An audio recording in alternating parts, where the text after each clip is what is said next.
سلام الحباب اللي ان شاء الله غنقدموا وصفه زوينه بزاف. اللي عنده الحساسيه، اللي عنده الكحبه وخصوصا بالليل، كنشدو 7 د الحبات القرنفل. 7 كنحطوهم في كاس البنات وكنخويو عليهم الماء. يكون سخون، سخون شويه، زايد شويه في السخانه، ونخليه حتى يدفى. نغطيوه ونخليوه حتى يدفى عاد باش نشربوه.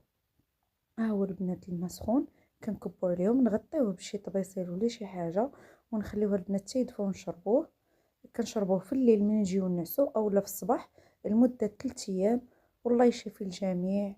واللي فيه الحساسيه البنات يدير حتى الماء مالح، يبقى يدير به الغرغره ويستنشقو في الصباح وفي الليل. والله يشفي الجميع يا رب. اللي عنده شي حاجه الله يشفيه والله يداوي الجميع. ان شاء الله هاد الوصفه البنات تنفعكم، ودعيو معنا، ديروا اشتراك، بارطاجيو البنات.